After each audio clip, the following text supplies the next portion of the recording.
로마서 4장 1절에서 8절까지 말씀을 교독합니다. 그런즉 육신으로 우리 조상인 아브라함이 무엇을 얻었다 하리요? 만일 아브라함이 행위로서 의롭다 하심을 받았으면 자랑할 것이 있으려니와 하나님 앞에서는 없느니라. 성경이 무엇을 말하느냐? 아브라함이 하나님을 믿음에 그것이 그에게 의로 여겨진 바 되었느니라. 일하는 자에게는 그 삭시 은혜로 여겨지지 아니하고 보수로 여겨지거니와 일을 아니할지라도 경건하지 아니한 자를 의롭다 하시는 이를 믿는 자에게는 그의 믿음을 의로 여기시나니 일한 것이 없이 하나님께 의로 여기심을 받는 사람의 복에 대하여 다윗이 말한 바 불법이 사함을 받고 죄가 가리어짐을 받는 사람들은 복이 있고 같이요 주께서 그 죄를 인정하지 아니하실 사람은 복이 있도다 함과 같으니라. 아멘. 할렐루야. 하나님의 크신 은혜와 평강이 오늘도 변함없이 여러분 가운데 가득 넘치기를 주님의 이름으로 축원합니다. 우리가 어제 살펴본 바 율법과 상관없이 하나님의 의가 나타났다 그랬어요. 그래서 우리가 한 것은 아무것도 없지만 율법대로는 우리는 죄인에 불과하지만 예수님을 나의 주와 나의 구원자로 믿기만 하면 우리가 예수 그리스도 안에서 거저 의롭다 하심을 받는다라고 하였습니다. 오늘 이제 바울 사도께서는 이러한 그 복음이 사실은 이제 구약에서부터 이미 있었던 것이다, 알려진 바 된 것이다라고 우리에게 말씀하고 계셔요. 어저께도 23장 21절에 율법과 선지자들에게 증거를 받은 것이라 그래서 제가 몇 가지를 말씀을 드렸는데 바울 사도께서는 이제 어떤 것을 가지고 얘기하냐면 아브라함을 가지고 이야기 하나 하고 그리고 다윗을 또 인용하면서 또 한 가지를 또 인용을 해서 말씀을 하고 있습니다. 그러니까 아브라함을 봐라, 또 다윗을 봐라, 다 그렇게 동일하게 이야기를 했다라고 하는 것이에요. 이스라엘 역사 속에서 아브라함의 위치는 뭐 독보적이죠. 믿음의 조상이다 우리가 이제 그렇게 알고 있지만 사실 이스라엘에게는 자기들 민족의 조상이잖아요. 할례가 아브라함서부터 때부터 시작했고 다윗은 또 어떤 존재냐면 이스라엘에게 있어서 전무후무한 왕으로서 이스라엘 나라를 다스렸던 왕이었고 그리고 하나님께서는 또 다윗의 씨 가운데서 메시아를 주시겠다 약속하셔서 다윗의 왕조를 영원하게 하시겠다 했거든요. 그러니까 또 다윗은 또 이스라엘 민족에게 아주 독보적인 위치에 있습니다. 그러니까 아브라함도 그렇고 다윗도 그렇고 전부 다 이제 똑같은 걸 이야기했다 그러면 이스라엘 사람들이 유대인들이 그것을 이제 받아들이고 수긍할 수밖에 없다라고 하는 것이에요. 자, 그러면 정말 그렇게 말씀하셨는가 한번 봅시다. 오늘 말씀 3절 보세요. 4장 3절. 자, 성경이 무엇을 말하느냐? 아브라함이 하나님을 믿음에 그것이 그에게 의로 여겨진 바 되었느니라. 그러니까 이 말씀을 지금 바울 사도가 인용하는 거예요. 지금 이게 어디에 나오는 말씀이냐면 창세기 15장 6절에 나오는 말씀이거든요. 근데 봐라, 아브라함이 한 것이 아무것도 없는데 아브라함이 하나님을 그냥 믿었을 뿐이다. 근데 그 믿은 그 아브라함을 향해서 하나님께서 이것을 그의 의로 여기셨다. 아무것도 한 것이 없는데 아브라함을 의롭다라고 한 걸 봐라. 이제 이렇게 이야기하는 거죠. 지금 이 배경이 어떠한 내용이냐면 아브라함이 이제 하나님의 인도하심을 따라서 가나안 땅에 들어왔는데 하나님께서 분명히 이제 아브라함에게 후사를 주시겠다 고 이 땅을 아브라함이 후손에게 주시겠다 이렇게 말씀하셨는데 근데 들어왔는데 아브라함이 아직까지도 아이를 못 낳고 있는 상태예요. 그래서 아브라함은 이제 나는 이제 끝났구나. 뭐 나에겐 소망이 없다라고 생각을 하면서 나의 후사는 다메섹 엘리에셀이라고 하는 그 사람 다윗 이 아브라함의 종이 나의 뒤를 이을 거다 이렇게 마음을 품은 거예요. 한마디로 말하면 아브라함은 하나님께서 그렇게 약속을 하셨지만 그 약속을 이제는 뭐 눈에 보이는 환경 때문에 다 깡그리 이제 마음속에서 지워버린 거죠. 어떻게 보면은 지금 이제 믿음 없는 사람 같이 이제 돼 버린 것입니다. 근데 이제 하나님께서 그런 아브라함에게 나타나셔서 하늘을 봐라. 그 무별 별이 엄청 많잖아요. 내 자손이 이와 같으리라 이렇게 말씀하시면서 아브라함을 통해서 씨를 주시겠다 분명하게 말씀을 하세요. 다메섹 사람 엘리에셀이라고 너는 생각하는데 아니야, 내가 너에게 씨를 줄 거야 이렇게 다시 한번 말씀을 하세요. 그러니까 그때까지 막 흔들렸던 아브라함이 하나님의 그 말씀을, 그 약속을 믿어요. 그러니까 이제 하나님께서 말씀하시는 거예요. 하나님께서 이것을 그의 의로 여기시고. 아브라함이 여기서 뭐 한 게 뭐가 있습니까? 지금까지 믿음을 뭐 강하게 붙잡고 있었던 것도 아니고 뭔가 하나님께 해드린 것도 아무것도 없어요. 믿음이 흔들렸을 뿐이고 약속 없는 사람처럼 지내온 것인데, 그런데 하나님이 다시 한번 약속하셨을 때 아멘 하고 받은 거예요. 아멘. 아멘 하고 받았을 때 하나님께서는 그것을 그에게 의로 여기셨다라고 하는 것이죠. 그래서 믿으면 의롭다함을 얻는다라고 하는 그 진리가 사실은 아브라함 때부터 있었다라고 이야기하는 거예요. 사실 조금 더 거슬러 올라가면 아브라함을 하나님께서 부르셔서 이 가나안 땅으로 인도하시는 이 모든 과정도 사실은 이러한 이 동일한 구조 가운데 놓여 있습니다. 우리는 이제 아브라함이 하나님 말씀을 따라서 가나안 땅으로 왔다라고 하는 어떤 아브라함의 액션을 우리가 많이 강조하는 측면이 있는데, 물론 그것이 의미가 있습니다만은 사실은 그것보다는 하나님께서 우상 숭배자 가문에 경건하지 않은 아브라함을 부르셔서 하나님의 백성 삼으신 이것이 이제 사실은 더 크게 부각돼야 되는 그런 내용이에요. 아브라함이 아주 경건해가지고 하나님께서 아브라함을 부르셔가지고 아브라함에게 복 주시겠다, 아브라함에게 이 땅을 주시겠다 그렇게 하신 게 전혀 아닙니다.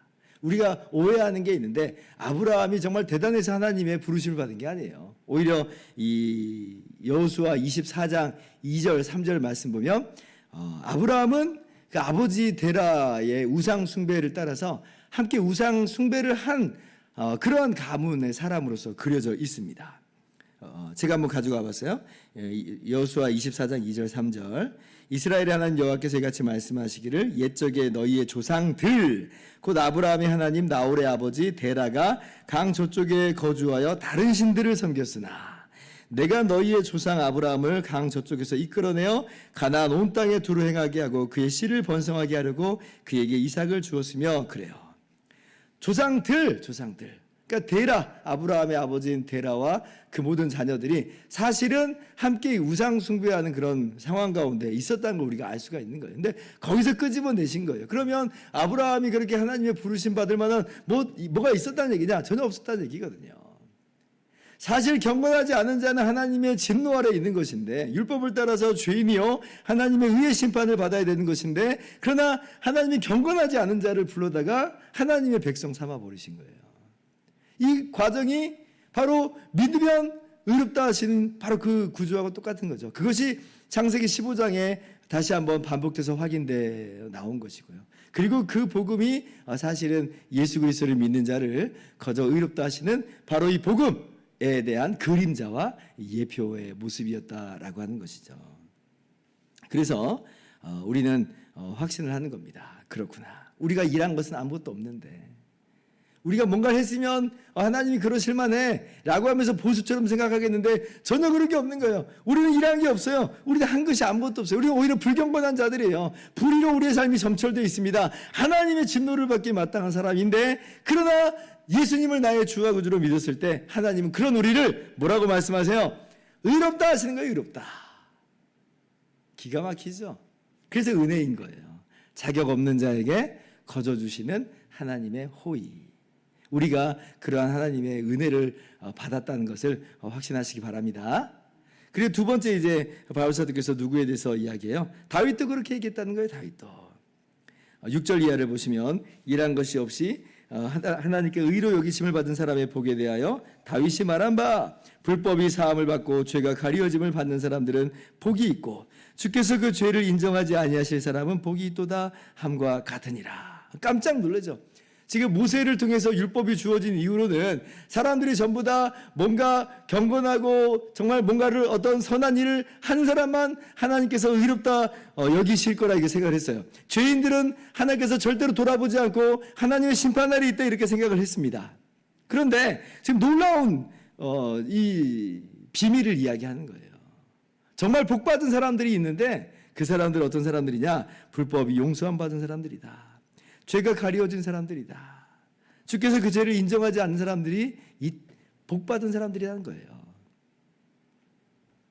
너무 놀라운 이 진리를 이 다윗이 하나님의 이 감동으로 말미암아 알고 있었던 것이고 그것을 시편에 기록을 한 것이죠. 사람들은 의아했을 겁니다. 이게 무슨 소리야? 이게 말이나 되는 소리야? 라고 생각을 했겠지만 이것이 어떤 내용인지를 우리는 똑똑히 보게 된 거예요. 아하! 이것이 바로 예수님께서 우리를 대신해서 십자가에서 죽으신 것으로 우리의 죄값을 다 치러주신 것이고 그로 말미암아 우리는 죄인임에도 불구하고 주님과 하나가 되어서 죄 용서함을 받은 바로 그것을 지금 다윗이 이미 이야기하고 있는 것이구나. 그러니까 너무나 감사하죠. 사실 다윗도 어떻게 보면 이 진리를 깨닫고 정말 감사했을 겁니다. 왜냐하면 다윗의 인생이라고 하는 것도 하나님 보시기에 항상 의롭고 올바르게 살아간 것만이 아니라 밧세바와 간음을 저지르죠.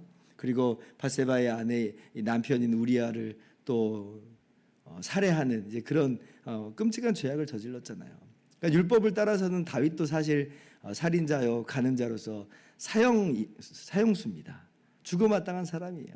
그런데 다윗도 그 은혜를 누린 거예요. 사실은 그 불법을 가려주시고 죄를 용서해 주시고 죄를 인정하지 않으시는 그 은혜를 다윗도 누리더라. 그래서 다윗도 하나님 보시기에 정말 흠이 없는 그런 사람으로서 나타나게 되는 거죠. 어떤 사람들은 아니 이런 법이 세상에 어디 있습니까? 죄를 졌는데도 죄값을 받아야지. 아니 그런 법이 어디 있습니까? 이렇게 말하는 사람도 있을지 모르겠어요. 그런데 우리는 알아요. 하나님께서 그냥 죄를 묵인하신 게 아니에요. 우리를 향해서는 죄 없다 하셨지만 어저께도 말씀드린 것처럼 하나님이 죄를 묵인하신 것이 아니고 우리와 하나가 되신 예수님, 우리의 머리가 되어주신 그 예수님께 하나님의 그 의의 심판을 내리신 거죠. 주님과 우리가 하나가 됐으니까 바로 우리의 죄가 주님의 죄로 간주가 된 것이고 그렇게 주님께서 바로 우리의 죄를 위해서 대신 십자가에서 죽으심으로 말미암아 우리가 함께 죄에 대해서 죽은 자가 된 거예요. 그러므로 주님 안에서 우리는 죄값을 다 치른 자로서 간주돼서 의롭다, 용서함 받는 그런 사람으로 나타난 거죠. 얼마나 기가 막힌 은혜를 우리가 받았는지 몰라요. 나는 그런 거 인정할 수 없습니다. 나는 그냥 죄인은 죄값 치러야 된다고 여전히 생각합니다. 예, 그러면 이제 그 사람은 예수님 안 믿겠다는 거죠. 그러면 이제 그런 사람은 어떻게 되냐면 하나님께서 그 행위대로 이제 심판을 하십니다. 하나님께서. 그러면 하나님께서 그 행위대로 심판을 하신다라고 할 때 누가 과연 하나님 앞에 설 수 있겠어요? 모든 일을 항상 하나님의 법에 정말 거스름이 없이 그렇게 행한 사람이 이 세상에 누가 있겠어요? 그러면 그는 그의 죄값대로 하나님의 의의 심판을 받게 되겠죠. 근데 우리는 어떤 사람들이에요? 우리는 의의가 없는 줄 알고 오직 예수님만을 의지한 사람들이에요. 오직 예수님만을 붙잡는 사람이에요. 그리고 그렇게 예수님을 믿는 우리들, 주님과 하나인 우리들은 하나님 예수 그리스도 안에서 죄 없다, 용서하시고 의롭다 하세요. 바로 우리가 그렇게 은혜를 받은 사람들이 되어서 그렇게 하나님의 나라를 갈 수 있게 되면 우리가 기억하면서 오늘도 감사하고 찬양하면서 내가 정말 복받은 사람이구나. 내가 이 세상에서는 무슨 부귀와 영화와 어떤 대단한 걸 누린 것 없어 보이는 것처럼 보일지라도 그러나 나는 정말 복받은 사람이다. 믿으시기 바랍니다. 네, 이러한 감사와 찬양으로 살아가시는 여러분의 모든 삶이 되기를 주님의 이름으로 축원합니다. 기도하겠습니다.